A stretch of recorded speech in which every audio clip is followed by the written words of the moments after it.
For the first time since 1997, the New York Giants ended a game in a tie, a 20-20 draw between the G-Men and the Washington Commanders. And New York Post sports columnist Mark Cannizzaro, he was at the game, and he's here to break down what this tie means for Big Blue. Mark, we're used to seeing the ties in soccer. You're used to seeing the draws, but, fans don't really feel too good about the ties, do they?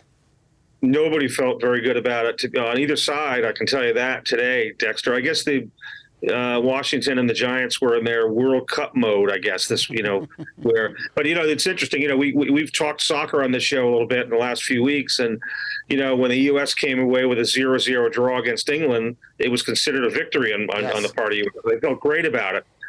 There was nobody from either of these locker rooms today that felt great about it. I surveyed the Giant locker room afterwards and spoke to maybe a good 8 or 10, 12 players. And the absolute consensus was that this felt like a loss. Yeah, unfortunately, well, maybe fortunately for me, I have not been in the locker room following a football tie. So now you've been in there. Let's talk to you about this, and let's start here. As I said, I'm not really sure how anyone is supposed to feel about a tie, but should Giants fans feel like this is a loss? You said the players felt that way. Should Giants fans feel that way as well? Well, because of what's ahead of the Giants, Dexter, I feel like the Giant fans should feel like this was a missed opportunity because, the Giants still have got 2 games left against the Eagles, one of which is next week. They've got a game in Minnesota, which is not an easy place to play, and they play the Commanders again, which is obviously it puts a little more emphasis on their game in Washington in 2 weeks. Because if they want to have a tiebreaker edge, they're going to need to beat Washington if it comes down to that. So they put themselves in a little bit of a precarious situation with this law. I mean, see, there I go. It was a Freudian slip with this tie. Particularly, this was at home.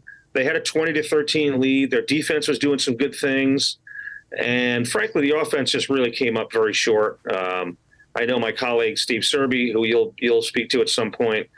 I believe one of the themes of his column today was the fact that Brian Daboll maybe did not have a lot of faith in the offense the way it was going, and maybe didn't go for the jugular late in the game as he might have had a chance to. Yeah, we're going to talk to Serby about that as well. And my next question to you would be: is the outcome in this being the first of the 2 matchups this month against Washington? When you look at this outcome that happened in Week 13, is it a missed opportunity here for the Giants? Well, I think it's totally a missed opportunity. They led 20-13. Listen, they didn't look that good on offense all day. Saquon had a few nice runs. Daniel Jones, hit Slayton on a long ball. They got this young kid Hodgins involved, which they had to because they got no receivers. He's a kid they just pretty much got off the street a month ago. So I feel like, speaking to Brian Daboll right afterwards, he was having a hard time describing things about what went on. Ron Rivera said after the game he didn't know how to address his team.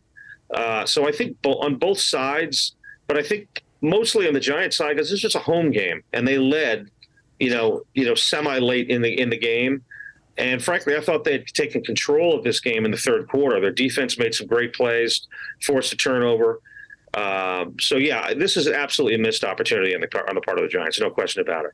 All right, you talked about this already. Next week, the Giants have to battle the team with the best record in football. That would be the Philadelphia Eagles for the first time this season. So how concerned are you about Big Blue's playoff chances having to face a tough opponent in Week 14? Well, I'm concerned because they play that tough opponent twice in their last 5 games, and the Eagles have pretty much shown themselves as the most consistent, best team in the league this year. And listen, the Giants maybe a slight break. They get the Eagles at home next week. If you try to look at some sort of silver lining, at least the first of the 2 games they get them at home, and maybe they can right themselves because this is now I think 4 out of 5 weeks that they've gone without a victory. So. After the feel-good start, they've been sputtering. This is without question. So, listen, I don't think anybody's going to expect the Giants to beat the Eagles, but because they're division opponents and they know each other so well, and also because nobody's that dominant in the league, there's no reason the Giants can't beat the Eagles next week, but they're going to need a lot better performance than they had today. All right, we will see if the Giants can bounce back next week against the Eagles in Week 14. But for now, Well, hopefully they do not have 2 ties in a row. Nobody wants to see that. That would feel like another loss. That is Mark Cannizzaro, New York Post sports columnist. Mark, thank you for the insight and joining me. Appreciate it. Anytime, Dex. Thanks.